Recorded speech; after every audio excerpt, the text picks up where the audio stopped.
Herkese merhaba. Bugün yine böyle bir yeni yıl temalı kapı süsü yapalım diyorum. Hemen şöyle ben bu sefer kapı süsü simidini örüp de göstermek istedim. Zaten aynı şeyi yapıyoruz ama şimdi bir şeyini farklı bir renkte göstereceğim yine örneğini. Şöyle uzaktan bir göstermek istedim. Simidimiz böyle bu şekilde bu boyda. Şimdi detaylarını da hemen açıklıyorum. Hemen bakın şimdi şu şekilde göstereyim. Bununla da zaten bir sonraki videonun kapı süsünü yapacağız. Ama bunu hazır örmüşken bununla da göstereyim dedim. Şu an ördüğümüzünkini kırmızı alt renkli yapacağım. Bu da böyle yeşil, aslında yeşile benziyor da renkte nasıl gözüküyor bilmiyorum. Sarı ile yeşil arası bir şey sanırım. Şöyle yapıyoruz. 35 zincir çekiyoruz ve ikili trabzan yapıyoruz. Her sıramızda ama blue olarak yapacağız. Yani hemen şunu da bir tane göstereyim şöyle. Şöyle ipimin üzerine bir kere alacağım. Hep böyle arka taraftan. Her sırada döndükten sonra da yine aynı şekilde şu bir arkadaki, yani şöyle bir arkada bir önde aralarda kalmış gibi bir görüntü vereceğiz. Her seferinde şöyle bakın arkadan başlarda zincir çekeceğiz. Her seferinde sonra bunu böyle simit halka ne kadar büyükse büyüklüğüne göre öreceksiniz. Sonra şöyle şu şekilde şeyi önemli değil. Şöyle bunu bu şekilde önce şu şeyi komple ördükten sonra uçlarını birleştiriyoruz. Sonra da şuradan şöyle şu aradan dikiyorsunuz. Şöyle bakın. Zaten böyle düzgün bir görüntü oluyor.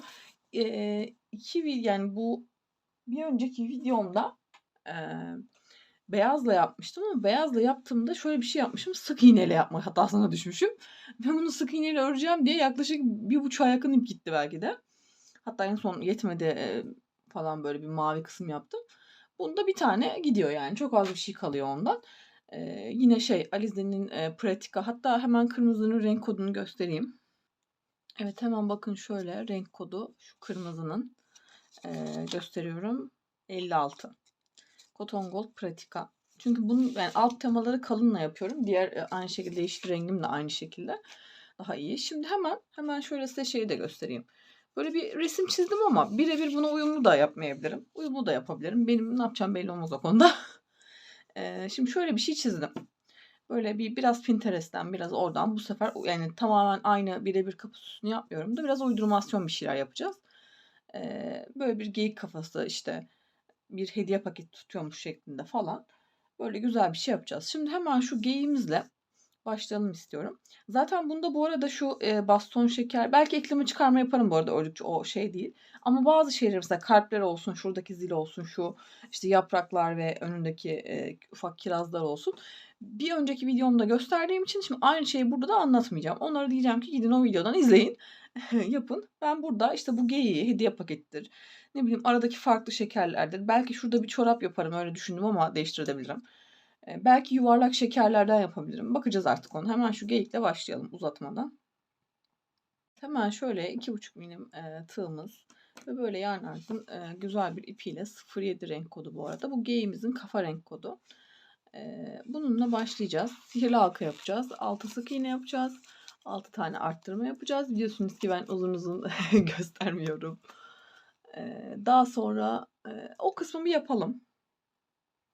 Ya da şöyle yapalım. Şu başlangıçta bir göstereyim. Sonrakilerde göstermem. Sürekli bana sık iğneyi ama sihirli halka 6, 12, 10 yani bilmiyorum bana şey geliyor. Yazabilirsiniz fikrinizi. Şöyle bakın. Hemen sihirli halkamı yapıyorum. Hani çünkü genelde bu kadar detaylı şeyleri bilen arkadaşlar örüyorlar.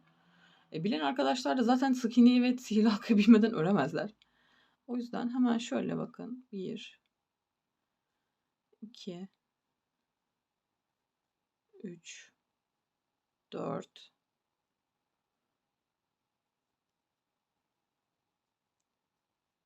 5, 6. Evet bakınız 2, 4, 6 tane yaptım. İpimi çektim. Hemen buradan 6 tane de arttırma yapıyoruz. Sayıyı 12'ye çıkartıyoruz. Şöyle her birinin içine ikişer tane yapıp sayıyı 12'ye çıkaracağız. Daha sonra Şimdi bunu belli bir yere kadar tabii ki arttıracağız. Arttırma kısmı da zaten malum. Aynı şekilde ilerliyor genelde. Hemen şöyle yapacağız. Şunu bir 12 yapalım.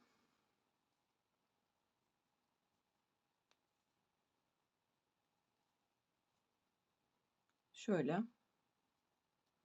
Evet 2, 4, 6, 8, 10, 12 tamam.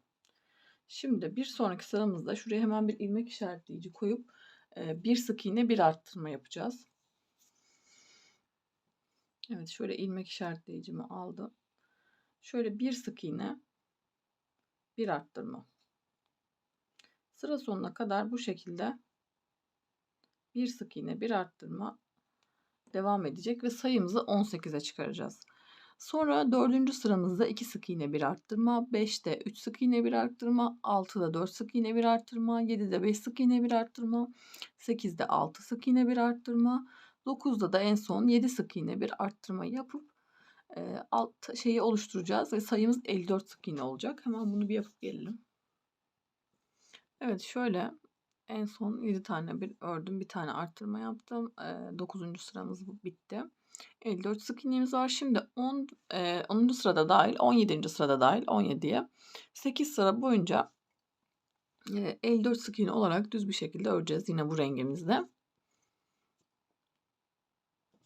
Evet şöyle 8 sıra ördüm. Şimdi 18. sıramızdayız. Hemen şöyle 18. sırada da 14 tane düz bir şekilde şurada ördüm. Daha sonra 5 defa bir tane arttırma 5 sık iğne öreceğim. Şöyle bir tane arttırma 5 tane sık iğne öreceğim. Bunu 5 defa yapacağız. Sonra o 5 defa yaptıktan sonra bitiminde de hemen bir tane arttırma yapacağız. Önce bir 5 defa yapayım şunu. Şimdi şöyle yapıyorum. Şurada 5 defa bir arttırma 5 sık iğne yaptım. Bu sonuncu şurada bitti. Şimdi şurada tekrar bir tane arttırma yapıyorum. Ve geri kalan 9 tane sık iğnemi düz bir şekilde öreceğim. Sayım 60 olacak. 19'da tekrar yine bir arttırma kısmı var. Evet şimdi 19. sırada da şurada 9 tane düz bir şekilde ördüm. Şimdi tekrar bir arttırma 6 sık iğne yapacağız. Bunu da yine 5 defa yapacağız.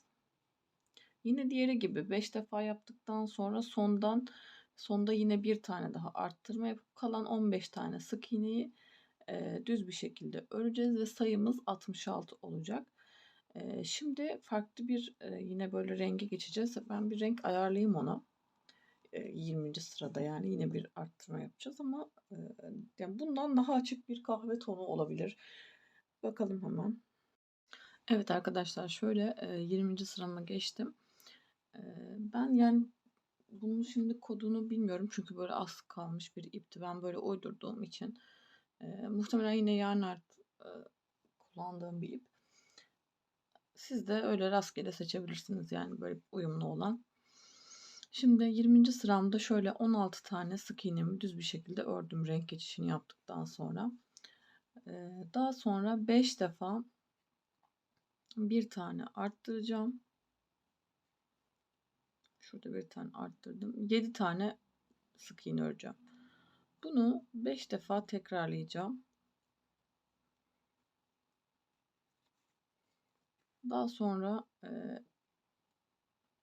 bir sık iğne daha bir arttırma daha yapacağım. Bu 5 tanenin bitiminden sonra en son yine 7 sık iğne kalıyor ya. Orada 5 tane bir tane daha arttırma yapacağım. Daha sonra kalan 9 taneyi düz bir şekilde öreceğim. Sayımı 72'ye çıkartacağım. Sonra 20. sıramızda bir arttırmamız daha olacak. Ondan sonra da gözlerimizi takarız. Evet 21'de şöyle 9 tane sık iğne yaptık düz bir şekilde. Şimdi bir tane arttırma yapacağım. 8 tane sık iğne öreceğim. Bu sefer bunu 5 defa yapacağız. Bir arttırma yaptım 8 sık iğne. Bu şekilde 5 defa yapacağız. Sonra şurada en sonda tekrar bir tane arttırma yapacağız. Bu 5 tane yaptığımız bittikten sonra. Ve sonra kalan 17 taneyi düz bir şekilde öreceğiz ve 78'e çıkartacağız sayımızı. Daha sonra 22, 23, 24, 25, 26, 27 6 sıra 78 sık iğne öreceğiz. Bu düz görmüş olduğunuz bu renkle. Ama bu sıramızı örelim, gözlerimizi takalım. Daha sonra öreriz. Evet, şöyle gözümüzü 16-17. sıramızın arasına şöyle yukarıdan sayalım. Bu kısım arkada kalsın şöyle. Arasında da 12 sık iğne bırakacağız. Şöyle 16-17'yi sayalım. 1, 2, 3, 4, 5, 6, 7, 8, 9, 10, 11, 12, 13, 14, 15, 16, 17. Şuradan hemen şöyle genişletelim. Şöyle 12 milim siyah gözlerim var. Biraz da şunu genişletelim. Hemen şuradan takıyorum. Şimdi arada 12 sık iğne boşluk bırakacağız. Şunu saymıyoruz kapattığımız için. 2, 4, 6, 8, 10, 12. Bir dakika şöyle sayayım. 1, 2, 3, 10, 11, 12. Bir tane şuraya takalım. Şöyle.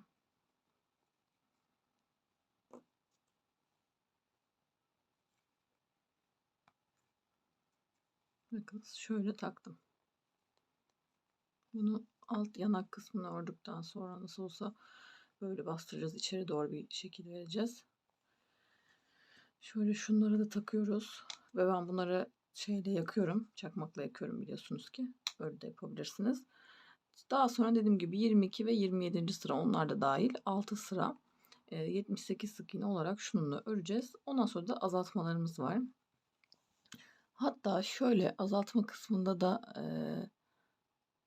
hemen söyleyeyim. Çünkü aynı stil gidiyor.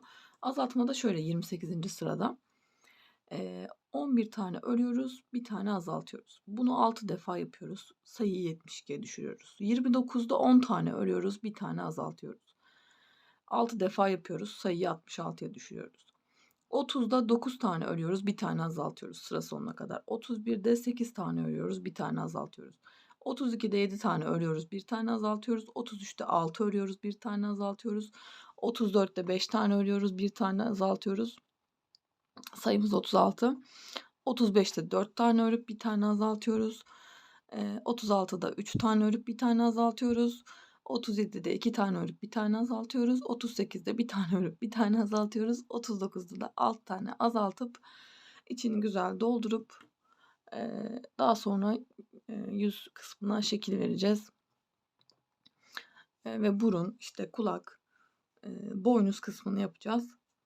Şimdi şunu yapıp gelelim. Evet, hemen şöyle burnumuzu yapalım önce. Sonra boynuzla kulak yaparız. Burnumuz için şöyle 5 tane zincir çekeceğiz. Kahverengi ipimizle, koyu kahverengiyle. 1, 2, 3, 4, 5. 5 tane zincirden sonra hemen şurada bir tane arttırma yapıyoruz. 1, 2. Hemen şöyle yanındakine 1, 2 tane sık iğne yaptım. Sonra şu sonda kalana aynı ilmeğin içine 4 tane 2, 3, 4 tane sık iğne yaptım. Sonra döndüm. Şuradan yine 1, 2, 2 sık iğne yapıyorum. Sondakine arttırma yapıyorum bir tane. Evet, hemen şöyle ilmek sayımız kontrol edeyim. 12, 2, 4, 6, 8, 10, 12. Hemen şöyle işaretleyicimi koydum. İkinci sıramda. Şunu önce şöyle ben şuradan bir yerini belli etmek için. Arkadan öne doğru. Şimdi şurada hemen ikinci sıramda 2 tane arttırma yapıyorum. 1,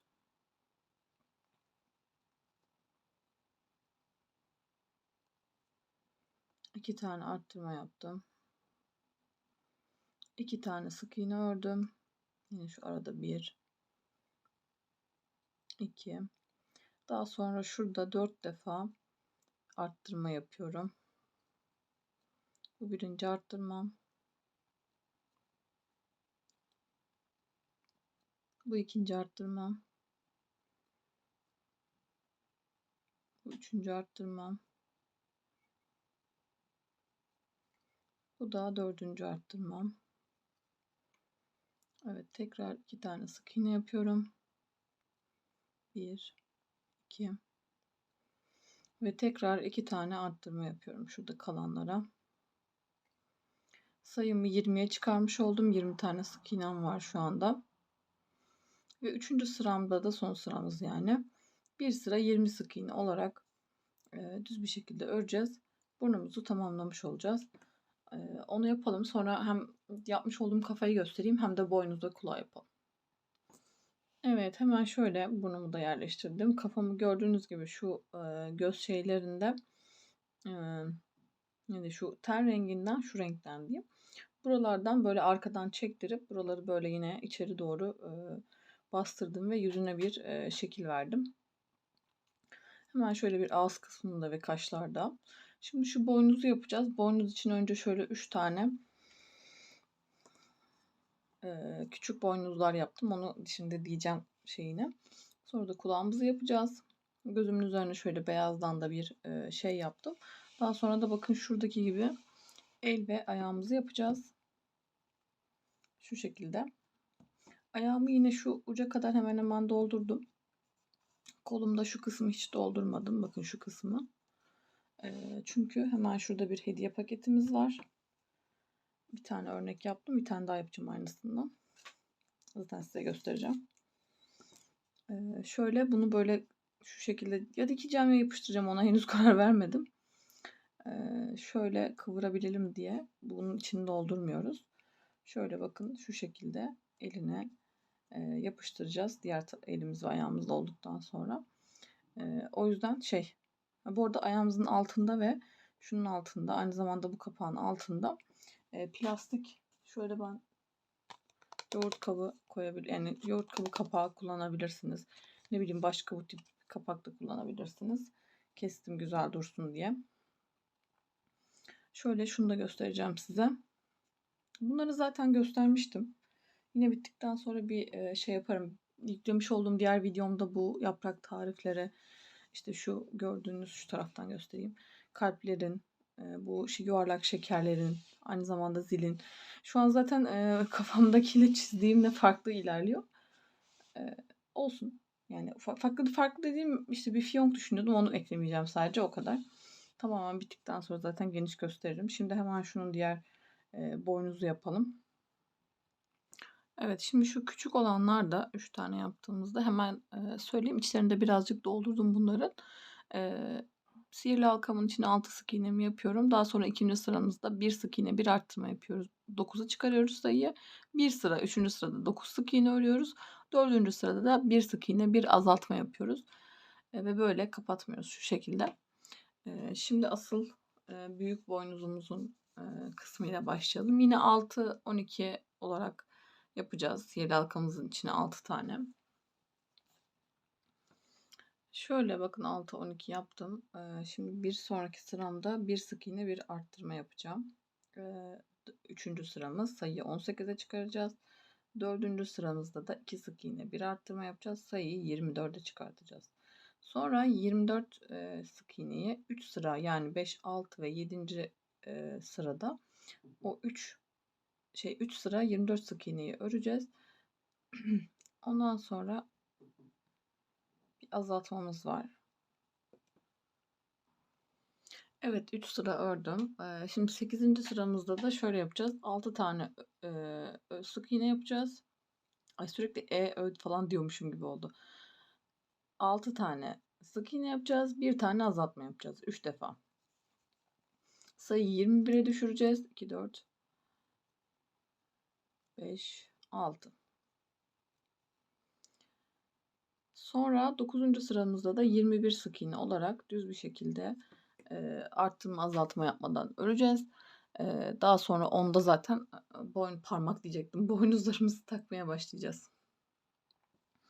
Şimdi hemen şöyle ilk boynuzumuzu takacağız. Şöyle yapacağım. 10. sıramızdayız bu arada. İşaretleyicimi koydum. Direkt şuradan bir tanesini alıyorum. Bakın şöyle çevirdim. Böyle biraz uzattım.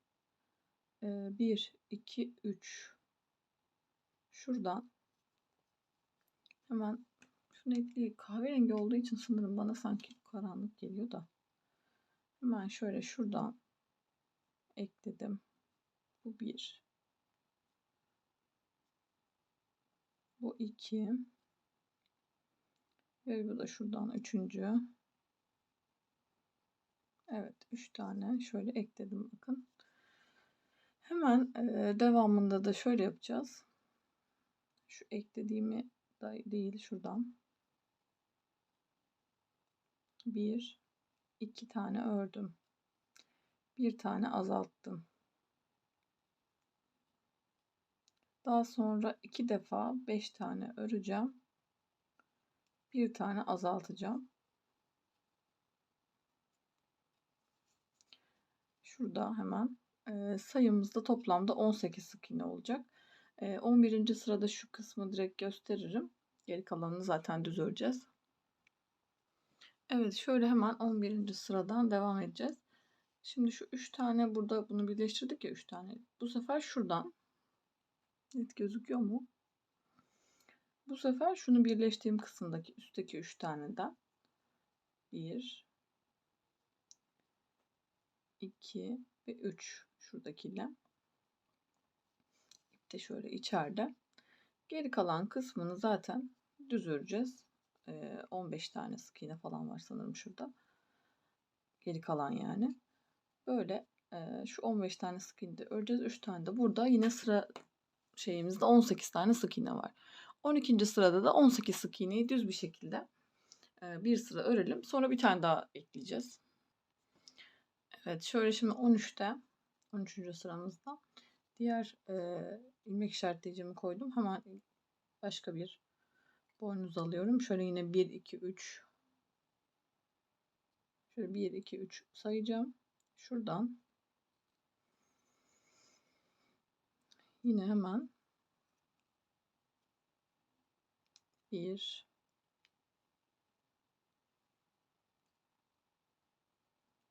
2 ve şöyle sonuncu. Evet, taktım. Şuradan bir tane sık iğne yapıyorum. Bir tane azaltma yapıyorum. Daha sonra 4 tane örüyorum. Bir tane azaltıyorum 2 defa. Sayımızı 15'e düşürüyoruz. 14. sıramızda da yine 15 sık iğne olarak öreceğiz. Sadece şuradan dediğim gibi başlarken şuradaki 1 2 3'ü alacaksınız. Tekrar burayı düz bir şekilde öreceksiniz. Arttırma azaltma yok. Sonra 15. sıramızda da yine bir sıra düz bir şekilde 15 sık iğne öreceğiz. 16'da yine bu son boynuzumuzu da takacağız. Evet, şöyle 16. sıramdayım. Bakın böyle içinde doldurdum birazcık. Yine ilmek işaretleyicimi koyuyorum. Pardon. Son boynuzumuzu ekliyoruz hemen şöyle 1 2 3 geriden.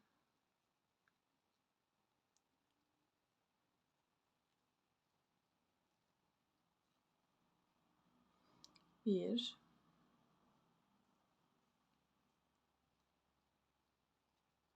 iki, şöyle sonuncu.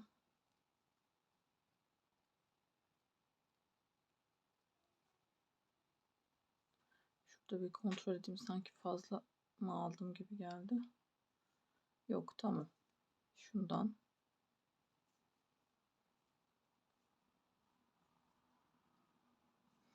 Şimdi devamında şöyle yapıyoruz.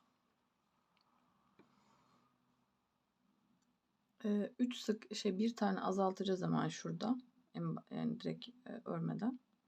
Şurada hemen bir tane azaltalım.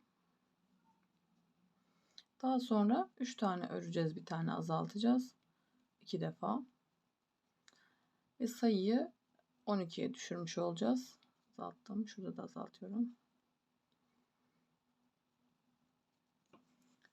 12 sık iğne ile de hemen şu 17. sıramızda da yine 12 sık iğne yapacağız. Şeyin üzerinden. Şu parmak diyorum sürekli. Boynuzun üzerinden. Şöyle. 17'de de şuradan 1, 2, 3 devamını düz bir şekilde öreceğiz. Sonra 5 sıra 12 sık iğne ile düz bir şekilde öreceğiz.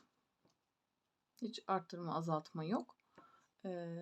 18'e 22. sıra 22'de dahil 5 sıra düz bir şekilde örelim. Sonra son bir 23. sıramızda bir sık iğne bir arttırma yapacağız. Ve böyle şuraya kafaya geçirmek için bir alan yapmış gibi düşünün. Hemen şöyle bir dakika. Şurada bakın. 23'te bir sık iğne bir arttırma. İçinde güzel dolduruyoruz. Şimdi kulağımıza geçelim. Evet, şöyle hemen kulağımıza yine kahverengi, açık kahverengi ipimizle, yani kafada kullandığımız askeri halkamızın içine 6 tane sık iğnemizi yapıyoruz. İkinci sıramızda da hemen bir sık iğne bir arttırma yapacağız. Sayıyı 9'a çıkartacağız. Şöyle bir sık iğne bir arttırma,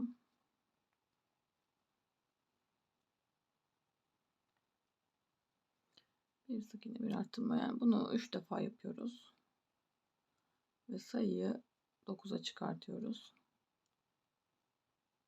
Bir sık iğne bir arttırma. Daha sonra ikinci sıramızda 2 sık iğne bir arttırma 3 defa yapacağız. Sayıyı 12'ye çıkaracağız. 4'te 3 sık iğne bir arttırma, 5'te 4 sık iğne bir arttırma, 6'da 5 sık iğne bir arttırma, 7'de de 6 sık iğne bir arttırma 3 defa yapıp sayıyı 24'e çıkartacağız. Sonra 8, 9 ve 10. sıramızı 24 sık iğne olarak 3 sıra düz bir şekilde öreceğiz. Çok videonun uzamasını istemiyorum açıkçası, çünkü izleyenler için de bence sıkıcı oluyor. O yüzden şunu hemen yapalım. Evet, şöyle 3 sırada düz bir şekilde ördüm. Şimdi tekrar 11. sıramızdan şöyle 6 tane sık iğne yapacağız. Bir tane azaltacağız. 3 defa bunu yapacağız. Sayımızı o 21'e düşüreceğiz. 2, 4, 5, 6. 3 defa 6 tane öreceğim. Bir tane azaltacağım. Daha sonra 12. sıramızda 5 tane öreceğim. Bir tane azaltacağım. 3 defa sayıyı 18'e düşüreceğim. Ve son sıramda 13. sıramda da 4 tane öreceğim. Bir tane azaltacağım. Sayıyı 15'e düşüreceğiz. Sonra 2'ye katlayıp birleştireceğiz. Ve şöyle şuradaki hemen daha önceki yaptığımı göstereyim. Bakın şöyle. Böyle kulağımızı tamamlayacağız. Şimdi hemen ayaktan devam edelim. Evet arkadaşlar, şimdi şöyle ayağımızı yapacağız. Hemen şöyle şuraya kadar doldurdum güzel. Şöyle altına da dediğim gibi plastik şey koydum, onu göstereceğim zaten. Şu şöyle kalsın. Şimdi kırmızı ipimizle 8 tane zincir çektim. Hemen dönüyorum. Şurada bir tane arttırma yapıyorum. Hemen şöyle. Daha sonra şurada 5 tane düz sık iğne öreceğim. 1, 2, 3, 4, 5. Şimdi şu sondakinde de aynı yere 4 tane sık iğne yapacağım. 2, 3, 4. Sonra şu karşı tarafına geleceğim hemen. Orada da 5 tane yine düz sık iğne yapacağım. Sonuncuda bir tane arttırma yapacağım. 1, 2, 3 4 5. Şuradaki sondakinde de bir tane arttırma yapacağım.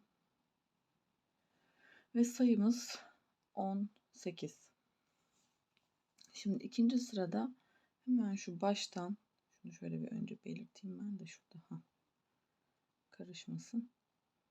Hemen şurada 2 tane arttırma yapıyorum. Bu birinci arttırmam. Bu ikinci arttırmam. Daha sonra yine şu arada 5 tane düz sık iğne örüyorum. 2 3 4 5. Daha sonra bir öncekinde 4 tane arttırma 4 aynı yere 4 tane yaptım ya. Şimdi bunlara birer birer hepsine arttırma yapacağım. 4 defa yani. Bu birinci arttırmam. Bu ikinci arttırmam. Bu üçüncü arttırmam. Bu da dördüncü arttırmam. Şimdi tekrar şu arada 5 tane düz yapıyoruz. 1 2 3 4 5 ve şu sonda kalan 2 taneyi yine arttırma yapacağız. 1 birinci arttırmaydı. Bu da ikinci arttırma. Sayımız şu anda 26. Hemen bir tane şuradan işaretleyici alayım. Şuraya koydum. Evet, 3. sıramızdayız. Şöyle yapıyorum bu sefer de. Bir tane sık iğne örüyorum, bir tane arttırıyorum. Tekrar bir tane sık iğne örüyorum, bir tane arttırıyorum.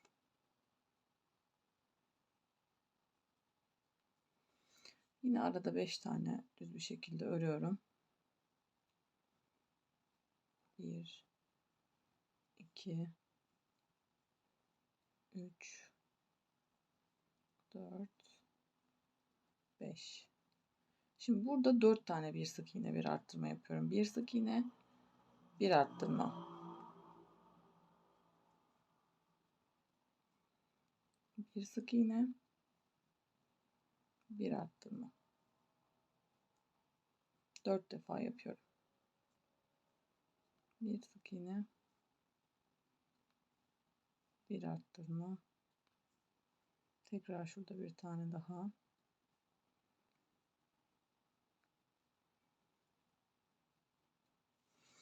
Şimdi şurada yine 5 tane düz örüyorum. 1 2 3 4 5. Daha sonra şurada tekrar bir sık iğne, bir arttırma.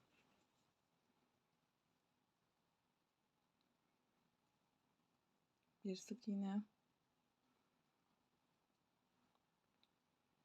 bir arttırma. Evet, dördüncü ve son arttırma sıramıza geliyorum. Burada da yine aynı mantık. Bu sefer 2 sık iğne, bir arttırma. Hemen şöyle başta 2 tane ördüm.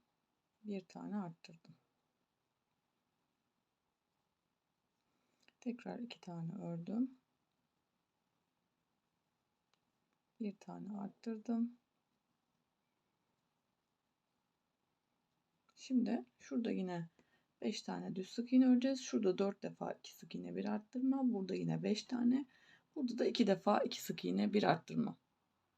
Evet, şöyle 4. sıramı tamamladım.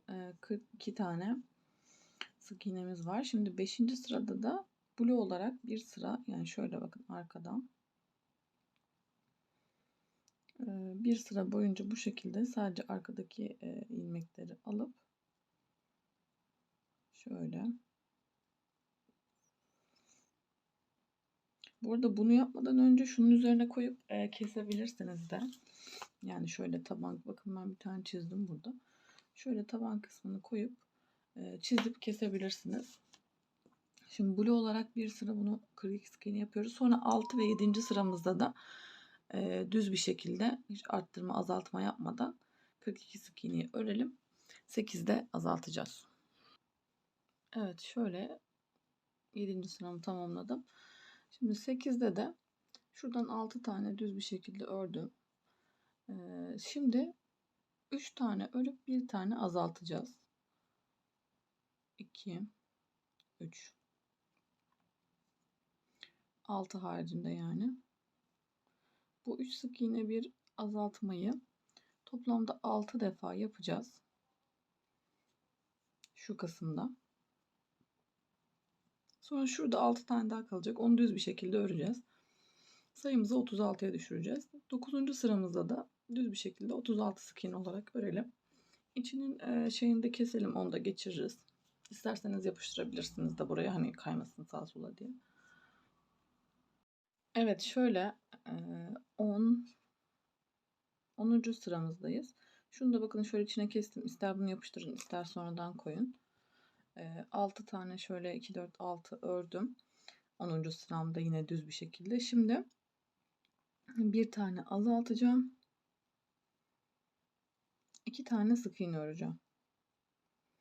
Bunu yine 6 defa tekrar edeceğiz. Bir tane azaltıp 2 tane sık iğne örmeyi. Ve sonra yine en son tarafta yine 6 tane sık iğnemiz kalacak şurada düz. Onu yine düz bir şekilde öreceğiz. 11. sıramızda da sayımızı da 30'a düşürüyoruz. 11. sırada da 30 sık iğne düz bir şekilde öreceğiz. Arttırma azaltma yapmadan. 12'de tekrar bir azaltma yapacağız.